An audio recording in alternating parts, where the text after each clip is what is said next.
Hey guys, what's up? It's Rain Lee and welcome to my YouTube channel. So if this is your first time here, don't forget to leave a like, subscribe and turn on notifications. So today is my very first episode of Life's Lessons, and Life's Lessons is basically about how my experiences in parts of my life have taught me to become a better person. And I want to share that positivity with y'all. Earlier this year in June, right after college graduation while waiting for my transcripts to apply to university, I worked at a family business, a gas station convenience store as a part-time cashier. And I'm not gonna lie, it was tiring. Long shifts, meals included, simply because we are family. So I only worked there for a week. Although I did work there during the past few summer breaks and I've learned many lessons from my time working there, but in 10th and 11th grade, I had full-time staff supervise me my every move to ensure nothing went wrong, and they would take the hit for me if a customer complained. But now, I wanted some real workplace experience and I wanted to test my customer service skills. And here's the lessons I've learned in summary. 1. Money is really hard to earn. 2. Advice from my coworkers. Don't have kids until you get a job that pays well. And 3. Customers can get very harsh sometimes. So this lady comes in and pays 50 ringgit for fuel. As I key her order into the register, she asked, "You Chinese ah?" And I said, "Yeah, I'm Malaysian Chinese." Her response, "Why is the Chinese working in a petrol station? Why are you so dark?" I responded, "We're all Malaysians, auntie." And the next statement was just out of this world. "Aiyo, embarrassment to Chinese, you potong already ah." And I responded calmly, "No, I'm not circumcised and I'm Buddhist." Like, she's also a Buddhist, she has the Buddhist ring on her hand, and I also have it on my hand. What? Why can't she? Like, okay. Then she started ranting. "Aiyo, but you are still an embarrassment. Chinese cannot be cashier. Only Indian and Malay can." I instantly looked at her and said, "Auntie, you have to understand.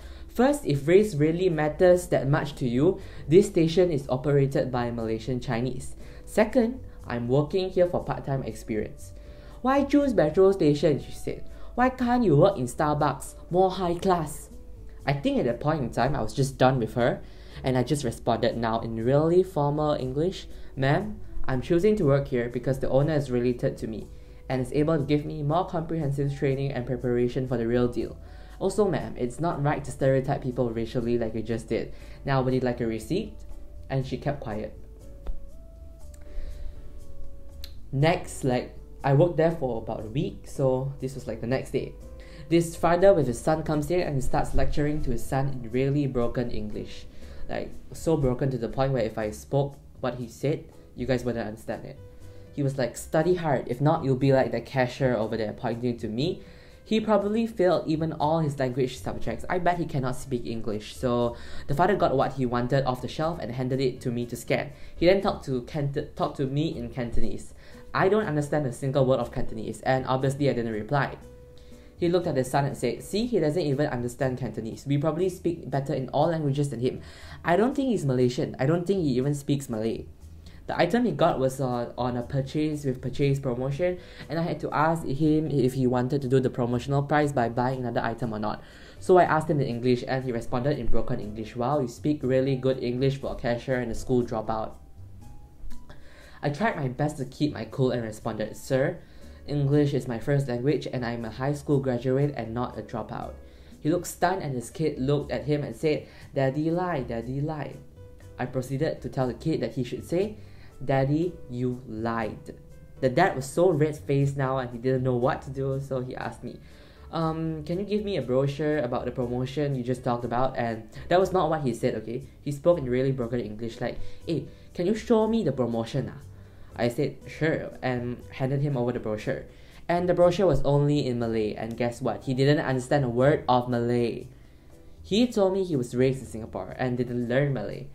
Oh well, ironic. How he claimed I couldn't speak Malay, which by the way, saya boleh cakap bahasa Malaysia dan tak sempurna lah, tapi boleh cakap lah, memang boleh cakap.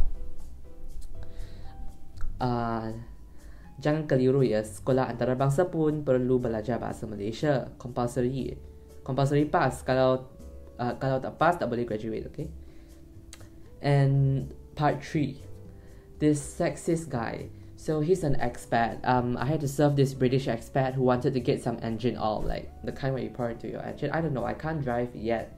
So I don't know, but like the oil you pour into your radiator, I don't know.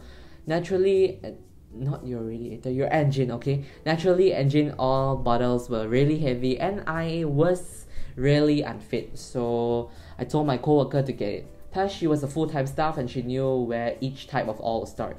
The British guy said, "Why are you letting a woman do that job?" Oh my god, the accent is so bad.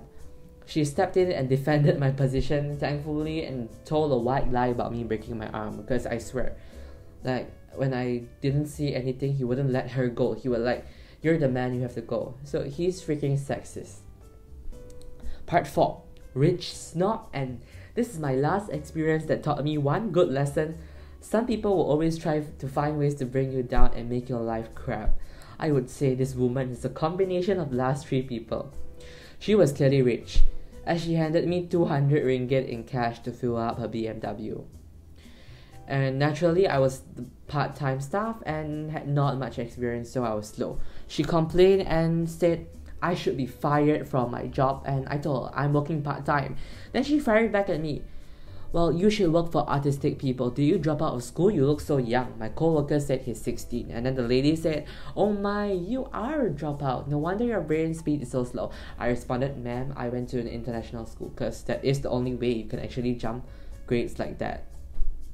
Then she lamented, "Oh, spoiled brat, everything is done for you. Money comes easy. No wonder you're so slow."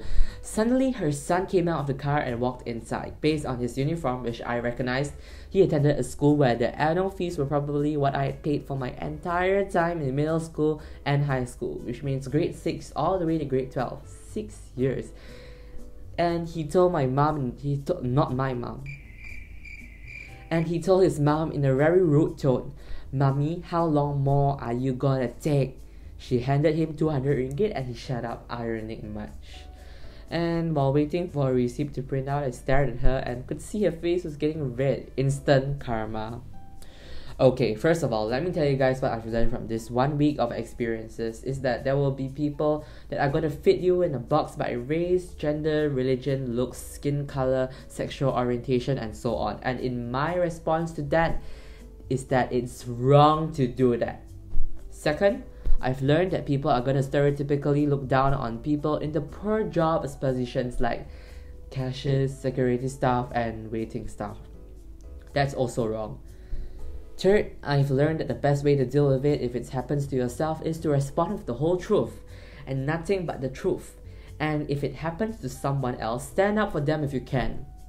But the opposing side, if they won't shut up and they keep insulting you, just make your point once and keep quiet. They'll get tired when they realize they're talking to a brick wall.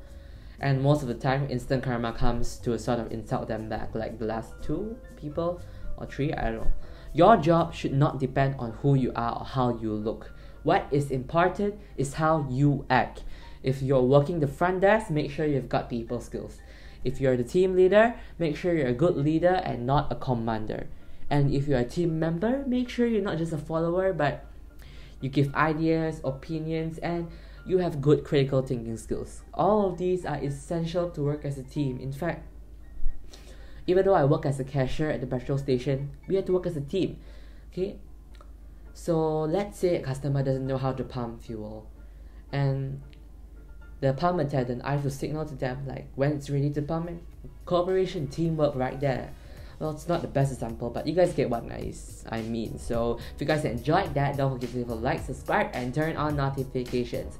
And comment down below in the comment section what you guys want me to do next.